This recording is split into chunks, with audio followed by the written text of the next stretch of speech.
নিম্নচাপ কেটে যাওয়ার পর দেশের বিভিন্ন জেলাতে ক্ষয়ক্ষতির ছাপ ফুটে উঠেছে। উপকূলবর্তী এলাকার দুর্বল বেড়িবাঁধে ভাঙন দেখা দিয়েছে, ভেসে গেছে মাছের ঘের। 7 জেলায় 50,000-এর বেশি ঘরবাড়ি ক্ষতিগ্রস্ত হয়েছে। সহকর্মীদের তথ্য ছবিতে প্রতিবেদন। ভোলার লালমোহন ও তজমুদ্দিনের দুটি বেড়িবাঁধ ভেঙে গেছে। নিম্নচাপের প্রভাব কেটে গেলেও অস্বাভাবিক জোয়ারের পানির চাপ ও ঝোড়ো বাতাসে জেলার দুর্গম চরাঞ্চলের প্রায় 5,200 ঘরবাড়ি ক্ষতিগ্রস্ত হয়েছে। ঝোড়ো বাতাসে ইলিশা লঞ্চঘাটের 3টি সহ 5টি পন্টুন বিধ্বস্ত হয়েছে। জেলার চরফ্যাশন, মনপুরা ও তজমুদ্দিন উপজেলার ঘরবাড়ি বেশি ক্ষতিগ্রস্ত হয়েছে। অপরদিকে পানির তোড়ে ভেসে গেছে হাজারের বেশি গবাদি পশু ও পুকুরের মাছ। পানি পরে ঘরের ভিতরে 8 ঘমান মাছ হমান হয়েছে, এবারে ঘর ফরিয়া গেছে। মানে লইয়া গেছে কিছু কিছু মানে খুঁড়িওয়ালা পাইছে আর কিছু হয় নাই। ঘর নাই, দুয়ার নাই, সব রসিকটা সব পড়িয়া গেছে। জেলা প্রশাসক জানান, প্রশাসনের পক্ষ থেকে ক্ষতিগ্রস্তদের তালিকা করা হচ্ছে। আমাদের এখানে প্রায় 5,200 বাড়িঘর আংশিক বা সম্পূর্ণ ক্ষতিগ্রস্ত হয়েছে। 108টি ঘর বাড়ি পুরোপুরি ক্ষতিগ্রস্ত হয়েছে। আমাদের এখানের পরিসংখ্যান মতে, আমাদের সার্ভে মতে আমরা দেখতে পেয়েছি। এছাড়া আমাদের অনেক গবাদি পশু, 3টি গরুও মারা গেছে মনপুরা উপজেলায়। সাগরের চাপের প্রভাবে টানা 3 দিনের বৃষ্টি ও জোয়ারের পানিতে বরগুনায় পায়রা, বলেশ্বর ও বিষখালী নদীর পানি বেড়েছে। সকাল থেকে অনেক বৃষ্টির জন্য বিক্রি করতে পারতেছি না। এখন বর্তমানে চলাফেরা করা খুব দুর্ভোগ। হবিগঞ্জ সদর উপজেলার পূর্ব ভাদুই এলাকায় খোয়াই নদীর বাঁধে ধস দেখা দিয়েছে। বন্যার পূর্বাভাসের এই সময়ে বাঁধে ধস নামায় চরম আতঙ্কে পড়েছেন বাসিন্দারা। পানি ভাঙতে ভাঙতে ভাঙতে আমরা গ্রামে বিতাইছে। এইখানে 8 থেকে 10টি গ্রাম মানে খুব রিস্কের মধ্যে থাকি। অস্বাভাবিক জোয়ার, বৃষ্টি আর ঝোড়ো বাতাসে পটুয়াখালীর রাঙাবালি উপজেলায় ক্ষতি হয়েছে বেড়িবাঁধ, মাছের ঘের, কৃষিজমি ও বসতবাড়ির। চালিতাবনিয়া ইউনিয়নের 400 মিটার ও চরমন্তাজ ইউনিয়নের চরবেষ্টিন এলাকায় আরও 35 মিটার বাঁধ ক্ষতিগ্রস্ত হয়েছে। চরআন্ডা এলাকায়ও বাঁধের অনেক ক্ষয়ক্ষতি হয়েছে। আমরা এখন থাকার মতো আমার কোনো জায়গায় নেই, এখন বাড়িতে কোনো কি করার আছে। এই যে ভেরিবাদ না দেওয়ার কারণে আমরা অনেক ফ্যামিলিগুলো প্রতিটা বছর হলে আমরা ভাইসে যাই। মৎস্য কর্মকর্তা বলছেন, উপজেলায় 1300টি পুকুর এবং 450টি মাছের ঘের পানিতে ভেসে গেছে। আনুমানিক আমাদের ধারণা 10 কোটি টাকা ক্ষতি হয়েছে এবং এই জরিপ আমাদের অধিদপ্তর পাঠানো হয়েছে।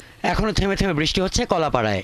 নিম্নচাপ সরে যাওয়ার পরে পটুয়াখালীর কলাপাড়া ও কুয়াকাটায় ধ্বংসের ছাপ ফুটে উঠেছে। কুয়াকাটার সমুদ্র সৈকত ঘেঁষে নির্মিত ওয়াকওয়ে ভেঙে গেছে।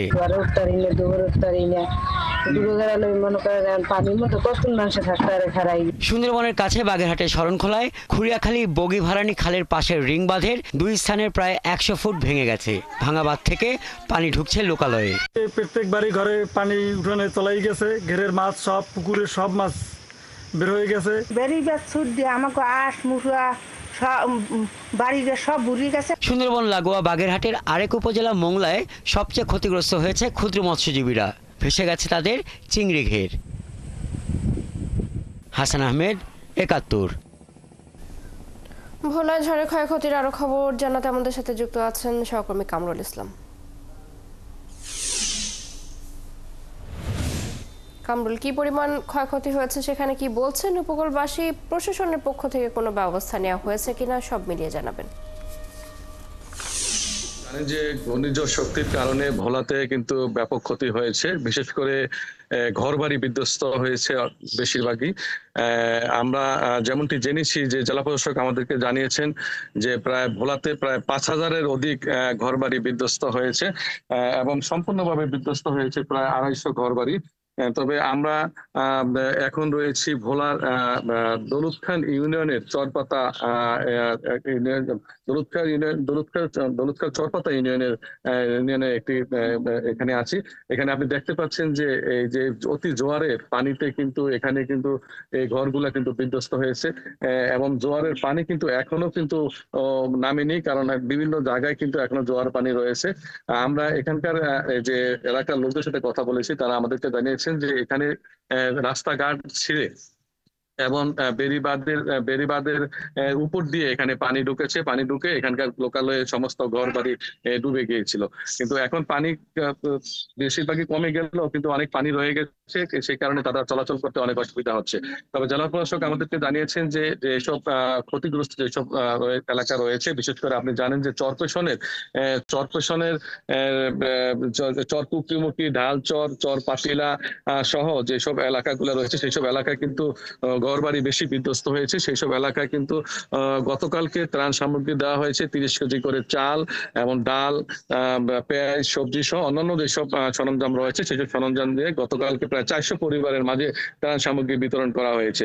আজকে আবারও সেই যেসব এলাকাগুলোতে কালকে নদী উত্তাল থাকার কারণে যেসব এলাকায় যেতে পারেনি সেই সব এলাকায় কিন্তু আজকে আবার ত্রাণ সামগ্রী নিয়ে স্থানীয় যে জেলা ইউনিয়ন স্থানীয় যে পরিষদ রয়েছে তারা সেখানে যাবেন বলে আমাদেরকে জানিয়েছেন।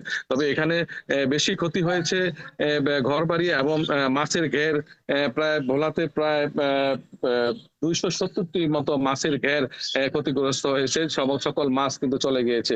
এবং আপনি নৌকা, ট্রলার সহ পাকা রাস্তা ঘাট সবকিছু কিন্তু ক্ষতিগ্রস্ত হয়েছে। এছাড়া 2টি বেড়িবাঁধ ক্ষতিগ্রস্ত হয়েছে, সেসব বেড়িবাঁধের কাজ কিন্তু চলমান রয়েছে।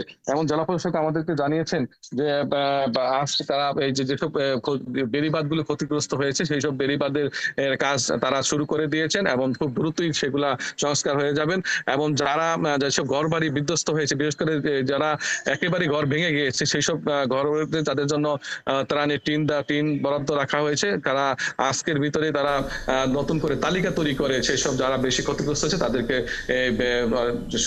সকল ধরনের সহযোগিতা করবেন বলে জানিয়েছেন। চৈতি। কামরুল, ধন্যবাদ আপনাকে। ভোলায় ঝড়ে ক্ষয়ক্ষতি খবর জানাচ্ছিলেন আমাদের সহকর্মী কামরুল ইসলাম।